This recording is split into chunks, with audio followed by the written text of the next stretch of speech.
Spark Partners, Adam Hartung and Manny Turan, business growth experts, teaching you how to understand your customers and harness the power of trends, present the Business Trendsetter Podcast. Welcome to the Business Trendsetter Podcast, where we talk about trends and how to use them to grow your business. My name is Manny Turan. And I'm Adam Hartung. We're here every week to talk about trends, talk about business in all different ways. And to kick off 2025, we're going to start talking about what is foundational for Spark Partners. And that is the idea of and the power of trends. The more you understand what they are, how to use them, the more you'll start to see that they are the undercurrent of what business is sort of built upon. And the driver of those businesses is people. And of course, with people, there's all kinds of issues, demographics, and other things. But let's talk about that, Adam. I think there's going to be a lot of interesting things to share and to learn about that. Well, the world's an ever-changing place, Manny, and thank you very much, and happy 2025 to you and to all of our listeners out there. You know, there's this old phrase, the more things change, the more they stay the same. Indeed. And it's kind of true, and kind of the inverse is true at the same time, meaning that we got a really changing, fast-changing world in front of us. But if you look at what we do at Spark Partners and what's been going, then the thesis of our work for over 20 years, it's that you can understand these things, that there's a pattern to them, and you can effectively plan. The fact that the world is a changing place doesn't mean that, oh my gosh, anything could happen to me. Really, you can plan, and the really good companies are planning for the future.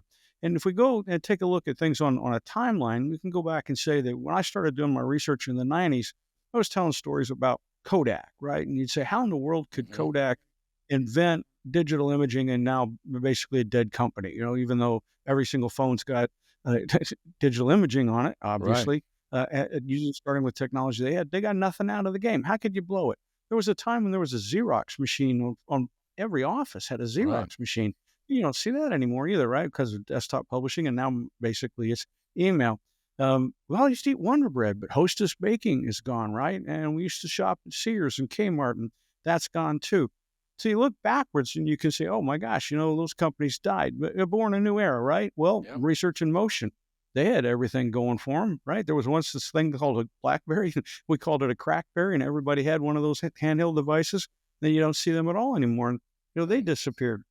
Then we saw, the change that happened in retail, right? Just this, last few months, we saw, restaurants disappear. We had Red Lobster went bust, right? After a whole string of other busts the last 3 years that we blamed it on the pandemic. But now we're seeing these guys fail just as fast. And since the first of the year, we've had Big Lots, Party City, the Container Store filed for bankruptcy, along with Spirit Airlines, TGI Fridays, and Buca di Beppo, right? So now it's like, okay, is this something miraculous happening today? And I would say, no, it's not something new. The pattern's been there all along. And if we study the pattern and understand that, you don't have to end up like what's happening today with Boeing and Intel, right? And companies that are struggling in today's world. So let's realize that what you and I are talking about, Manny, what we're trying to bring to our podcast is understanding that you fail when you fail to understand trends, and you fail to plan based on trends. When you look backwards when you're doing your planning instead of looking forward. And if you do that, if you look forward, what happens, you can see the world's going to change, and you're not trying to sell photographic film when everybody's got a digital camera, right? You're not trying to sell a Xerox machine when everybody can take a picture and send it by email, right? Or make a document and send it by email someplace. So you got to be ready to step forward and step into that next thing. And so, kind of as we kick that off, I thought one of the things that we could go back to and talk about is that trend around demographics. We've been talking about this for a couple of years, and it's only going to get substantially more significant in terms of its impact on businesses today. Right. So I was out in Omaha, Nebraska recently, and one of the things that I paid attention to was that John Deere, in early January here, there was a sort of car show for farm equipment. And John Deere used the car show. The equipment it brought was all autonomous equipment, autonomous tractors, autonomous equipment to put in the field. Why? Because their point of view is simple. Everybody wants agricultural products. We all got to eat. But there's not very many people going into farming anymore. right? The number of Mhm. farms has been decreasing ever since Carter went into the presidency. And so the number of farms are going down, the number of ranchers are going down. And when you hire people to work in a farm, it's harder and harder and harder to get them to work for low wages. And we're probably entering an administration that's going to be tough on immigrant labor. And so that all combines. They say, look, you got to have autonomous vehicles. And you can sit there and point at one of these things. You can say, well, that industry is going to be affected, or another industry is going to be affected. But I took a look at the Secret Service of the United States, and I got some data that really struck me. In 2021, the Secret Service had 7,900 employees. Okay, they needed 9,600. There were 1,900 employees short of what they wanted in 2021. Ending 2024, they have 7,700, 200 less than they have in 2021, wow, and over 2,000 fewer than what they need. And I bring this up because the president-elect got shot in the air, almost could have been a fatal shot not too long ago. And people are like, well, what's happening to the Secret Service? Well, the reality is it's suffering from the same demographic plan that every other business has. Yep. In 2015, the number of people in the Secret Service with less than 5 years was 13%. Today, those with less than 5 years is 40%. 40%.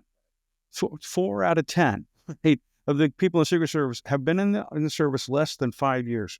In 2015, those with 11 to 15 years of service, meaning you're more experienced people that could scope out a site, prepare the sitting, where everybody's going to be, 33% of the workforce had 11 to 15 years of service. Today, 8.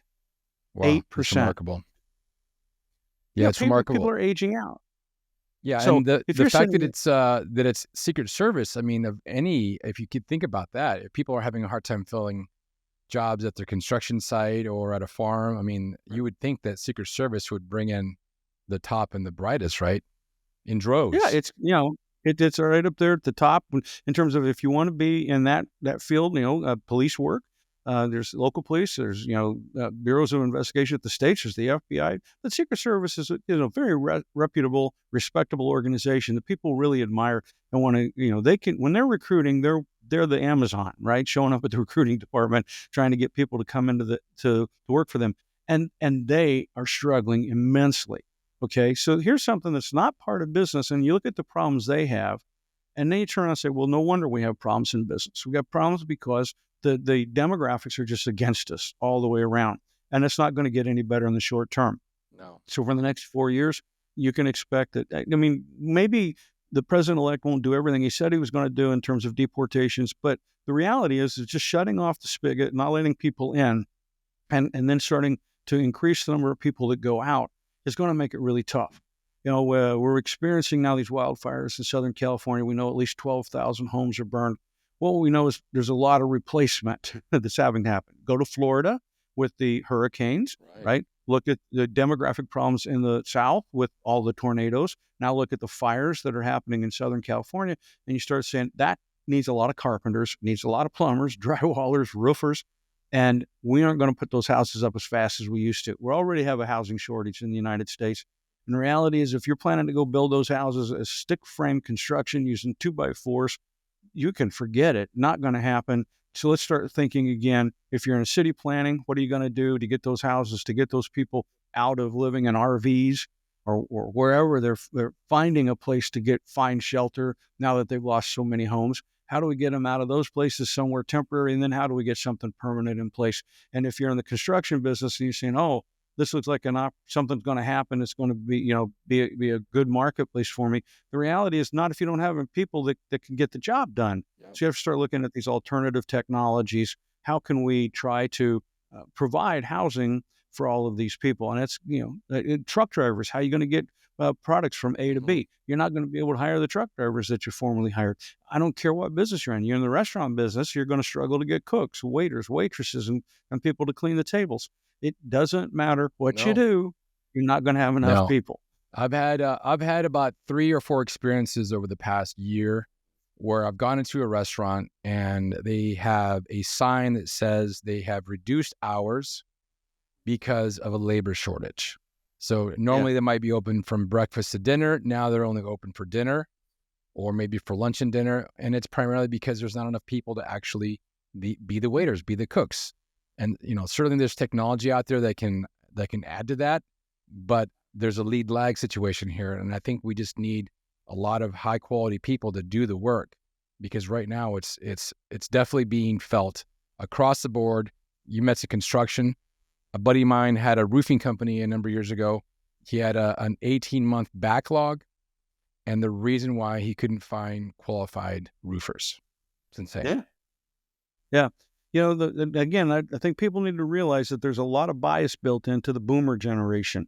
So I was born at the end of the boomer generation. And what was true for my entire working career was that if I didn't want to do a job, there was somebody standing behind me that would take it. There was always more people looking for jobs than there were jobs. Why? Well, that's why they called them boomers. It was the baby boom.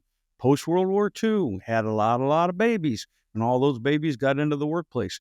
But that shifted. We went from having 3 and 4 kids to having 0 and 1. And now that's caught up with us. Now we're 3 generations or 4 generations beyond the boomers. We don't have those babies out there anymore. You got to get out of that mindset. I don't care what grandpa told you. I don't care what dad told you. If you got a bad attitude about your employees, you're going to lose because you can't get enough of them. You fire them. There's not somebody standing there ready to take the job. You're going to take the job. So you got to figure out how you're going to get this work done. You got to figure out how to keep your employees happy, even if they're asking for something that you don't think you want to give them. There was a restaurant that I knew personally, locally, that it went out of business. He said he couldn't make it work. Then he said it was too tough to hire employees. I said, well, what did you pay him? He told me what he's paying him. It was basically minimum wage. I said, why didn't you double their wages? Hey, it was just a gas. He said, I couldn't pay them that much. I said, why not? He said, well, I don't know how my economics would work. I said, well, you'd have to raise price, wouldn't you? He said, well, yeah, I guess. He said, then I'd lose my customers. I said, no, everybody's going to have to pay more. If you're a good restaurant, if you got good food, pay people appropriately, and then tell folks, yeah, I hadn't raised my price, right? I mean, that's the only way I can run a good business. But you got to get the mind right. You got to understand that this is the way the future is going to be. And, as you said, a lot of people look at it and go, oh, I can't deal with it. I'm going to walk away. Oh, man, that's a loser mentality. Right. Winner mentality is to say, how do I deal with this future? So in addition to bringing people into work, you got to let the world know that you're in business, right? So that kind of turns, the old marketing, product, price, place, promotion, and what's going on in the promotion world. And again, wind the clock back 40 years ago when Saturday Night Live was born. I just can't get over it. 40 years of Saturday Night Live. I know. But anyway, back in those days, it was get on television, right? That was the thing. And it was network TV. ABC, NBC, CBS, that was what it was, right? There wasn't really cable of any kind to speak of 40 years ago. It was a tiny little business in a handful of communities, Atlanta being the leader, right? But now everything has changed, right? Cable isn't even important anymore, not in the internet world where everybody's downloading things like crazy, right? And just to give you a sense of the impact, I realized 20 years ago that if you really wanted to make good with ads, you were going to put them on Google, and you're going to put them on Facebook because that got you the most reach for the least amount of money. And they could also tell you how well it worked. If you put an ad on television, you kind of hoped it worked. There's no way to know how many of those eyeballs was going to buy your product. You couldn't make a direct link. Now somebody sees your ad, you can tell if they take action. You can tell how long they looked at the ad, right? To give people a sense of how dramatically it's changed, this year, 67% of all ad dollars. Let's get this straight. All the ad dollars in the United States, 67% of those went to just 5 companies. And none of those were the ones you think of. That's crazy. They were Meta for Facebook and Google were the 2 leaders by far, followed by Amazon, Apple, and Microsoft. 67% of all ad dollars are going there. So, in the old days, again, it used to be you could go on Google, and if you were a small businessman, you could advertise on Google AdWords. Now you're up against the big guys, right? Everybody's there. Everybody's advertising on Meta. So you got to realize it's a different game again, right? And, advertising on television, you'll hear about how much money is being spent on a Super Bowl ad. That's the outlier. That's the unusual one. That's the one that people do for branding purposes. Oh, I had a Super Bowl ad. Does it work? Does it not work? Increasingly, I don't think it works. But there's a lot of people that they want that reputation. They want to see themselves on the Super Bowl ad. But otherwise, ad dollars are down. They're down on all the networks: radio, television. Print, billboards, all of those forms of advertising. So you got to get much more creative about promotion. So what are we talking about here? getting on podcasts, getting on the influencers programs, Right. getting your products with influencers so they talk about those sorts of things. That's the modern day version of low cost getting in. Now, if you want a Kardashian to rep your product, you get ready to write a Yeah, six-figure of check, course. right? No, we're not to a typical small businessman that's out there doing roofing. You're not going to ask a Kardashian to review or No. influence your product. But what at the local level, what's going on, right? You're not going to go to Joe Rogan, but who is? Who are some of the smaller podcasts out there that you'd say, hey, I wish they would talk about my product and my jewelry, talk about my restaurant, talk about my clothing store, talk about the launch of my new sock brand Right. or whatever it is that you do, right?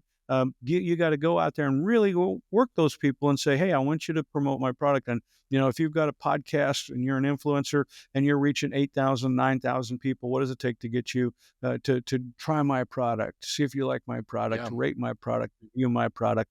If you're not out there doing that today as a small business person, okay, you're playing the wrong game. Yeah. You're playing the wrong game because the ad dollars are not where it was in 40 years ago. Then the big ad dollars, like on Facebook and Instagram for Meta, or out there on Google, you probably can't make a dent in that game because the big guys are buying up so much of the time. Yeah, I listen to a couple of podcasts regularly. One of those is called Diary of a CEO.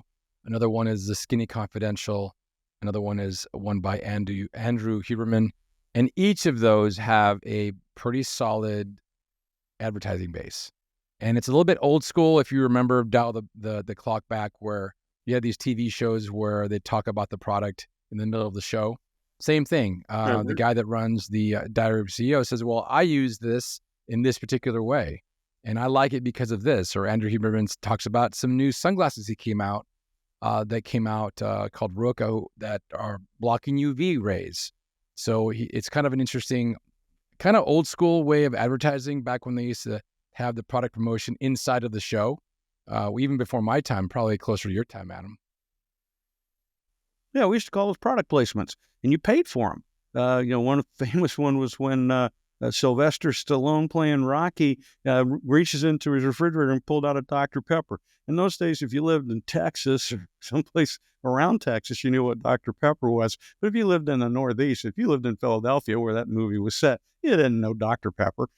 So when he drank a Dr. Pepper, the whole region of the country went, "What's that? What's he drinking?" They would have been more pleased to have seen him pull a Yoo-Hoo soda out because that fit their region. Those product placements do go way back in time. But now it's just realizing that you're not going to get a product placed in a movie to make any difference for you. TV, it's just not going to happen. And they cost a lot. It's a big game. People that do hospital beds pay to get their products put in movies and television shows so people get comfortable seeing those products, and it reinforces their brand. They pay millions of dollars for those placements. It's not a game that the small business person can play. Maybe you can get lucky. Hey, if you've got a friend and that friend hit it and they got into a movie, you could go to them and say, hey, maybe you could wear my sweatshirt or something, right? Do you order a lot?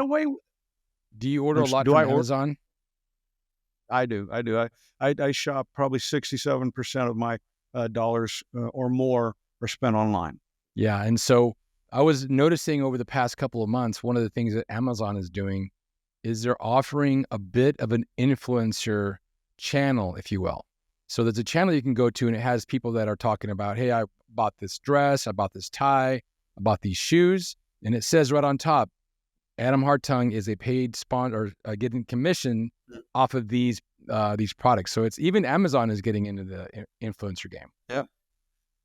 So I want our listeners to understand what was the past, what is new, and you got to think about how to promote your business, and just walk away from a lot of the old stuff and think about what can you do in the new stuff. I mean, some of the places you could think about trying to get out there and touch people are like Tubi, right? Tubi and Roku. I mean, you got people on those channels surfing around looking at content that they're picking up for free, and you can get an ad in there for a very, very low price, and get it at a regional level as well. You could advertise. We had an earlier episode about YouTube and how YouTube is now the number one amount of time on televisions, on digital televisions across the United States. Perhaps you want to do some advertising on YouTube because there again, you can find an influencer's podcast. You can find somebody who's got the content out there. Then you could put an ad directly related to where your target customer is going to be. But again, that's not like that's a Google. You're buying from Google when you do that, and you buy from YouTube. Don't expect it to be cheap, but it might be affordable, if you've got a big enough business. And that's going to do you a lot better than spending money anywhere else, including print. And, billboards are just increasingly becoming something that are just a complete waste. They used to be fun to put billboards up and it would get attention. They don't anymore, right? People, if they see them, they don't even realize they see them. Right. So take it to promote your business, go where you need to go, and it's tied to influencers and how you're going to get those influencers to talk about your product. And you may feel like it's just crass promotion, but promotion is promotion. Right. Get out there and see if you can get those people to support your business. I think a lot of the we'll say the older generation, perhaps the boomers, perhaps some of even the Gen X folks, they're running their business as if it was still 1990, or 2000. Everything's changed. Yeah. And I think that there's a lot of fear and a lot of fear of the unknown.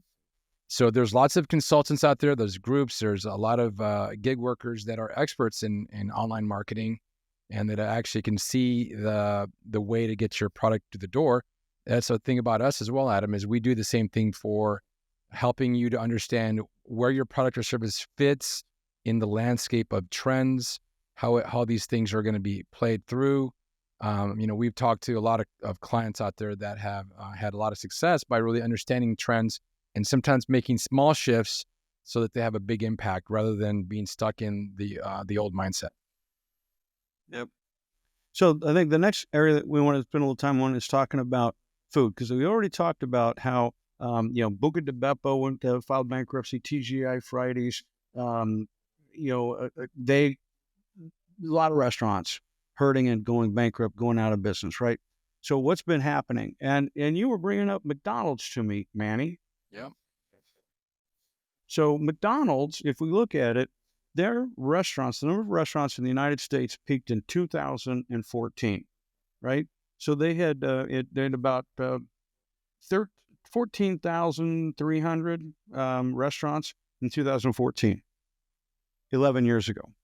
The number of restaurants has now declined by 992. There's 992 fewer McDonald's in the United States today than there was a decade ago. They lost the most. This is net. So you're going to have some startups where they did open some new units and locations. So that means actually they shut down more than 992, but the net loss was 992. In 2021, of course, this is pandemic induced. They closed 244 restaurants, which, as we said during the pandemic, disruptions like that, the weakest guys go first, right? They're the ones that don't survive a big disruption, a major disruption. And so the poorly placed McDonald's, poorly run McDonald's went out of business first. So we're now down this 900 plus units in McDonald's, and they're trying new concepts. I never forget that they had a new concept once called Chipotle's. Remember? Have you heard of them? Bad bet. Bad bet on their part. Yeah. When Chipotle's was just a small chain in Denver, McDonald's bought it, put a lot of money into it. And then it reached this point around the year 2000 where it said, oh, what are we going to do? And what they should have said is, we're going to start sucking money out of McDonald's and we're going to really grow Chipotle's. Instead, they spun Chipotle's out to get cash to try to boost up, defend, and extend the McDonald's brand. Right?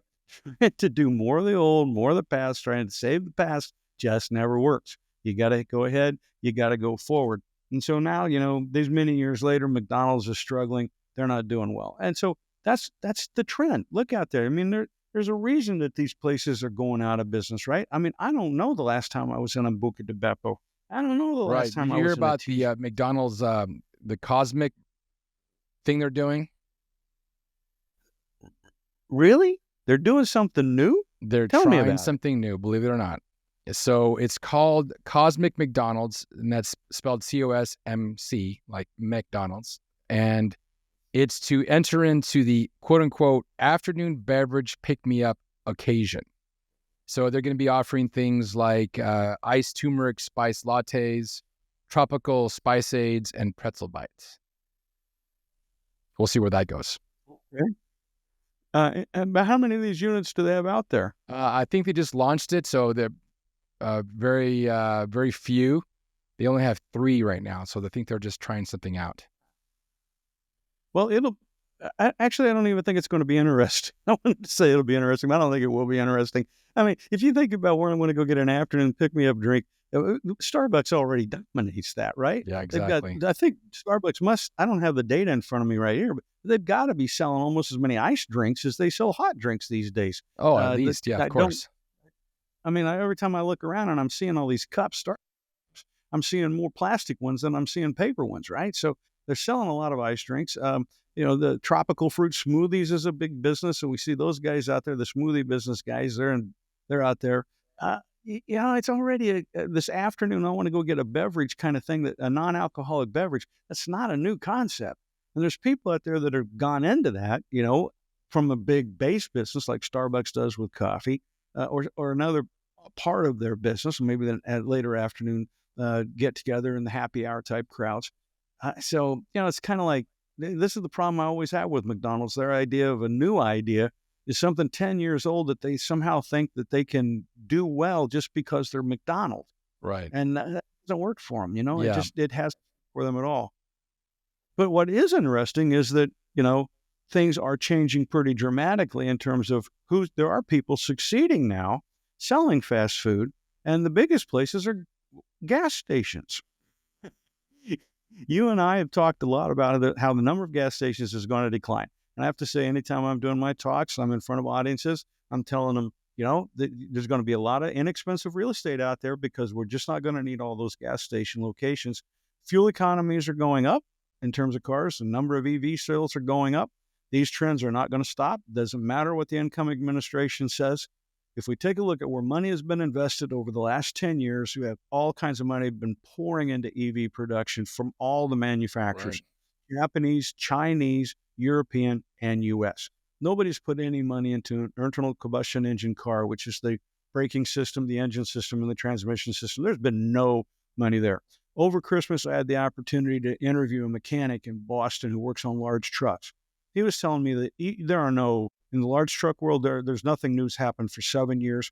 And now the guys driving large trucks, some of the OTR trucks, but also like tow trucks and the more urban-centered large trucks, hauling trucks, for example, he has trouble getting parts for them because they're not, the manufacturers have been putting all their research and investment into electric vehicles. So you're not going to stop the electric vehicle wave, no matter what the incoming administration said It indicates to do.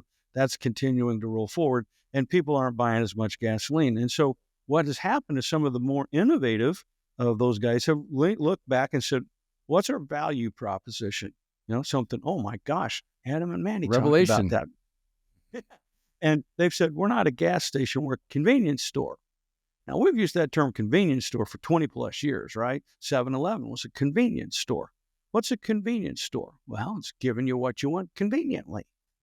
And that it's what do you want? And so we thought it was gas and we thought it was cigarettes. But now what's happened is some of the guys out there have really started to change the game. And they're looking at the convenience store in an entirely new and different way. And so one of the things that I was able to identify was that today in the gas stations, convenience stores, right? Mm-hmm. 58% of their revenue comes from food. So when you look at all those pumps, that only contributes something like 40% of revenue today, 45% of revenue. They get more revenue from the food inside the store. Now, this is up, and since 2019, so in the last 5 years, we just ended 2024. In the past 5 years, it's gone from 48% of revenue to 58% of revenue, and that's nationwide. So that even includes the ones that haven't focused on it, like 7-Eleven, who haven't focused on going that way. In fact, 7-Eleven is planning to shut down 440 stores this year. They've been shutting down stores, and they blame it all on cigarette sales declining. So it tells you where the leadership of 7-Eleven was. Now, 7-Eleven is owned by a Japanese company, and they have been very, very successful in Japan. But the 7-Elevens in Japan aren't like what we think of in the United States. They don't sell gasoline at all. They're a small location. They sell cigarettes. Japanese population consumes cigarettes per person, something like 3 times the rate of the United States. And then they sell small takeaway containers like instant noodles. And they've done well in Japan, but they've just completely missed what's happening in the United States. So it's failing and it's going to pot. And this being taken over by somebody or trying to be taken over by a company that owns Circle K, who wants to try to change it in the United States. Because let me show you, kind of go after the role model in this.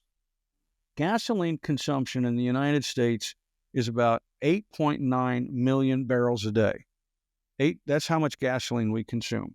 That is almost exactly the same as the year 2003. Wow. And there's So more just people. right there, There's more. Yeah. Yeah.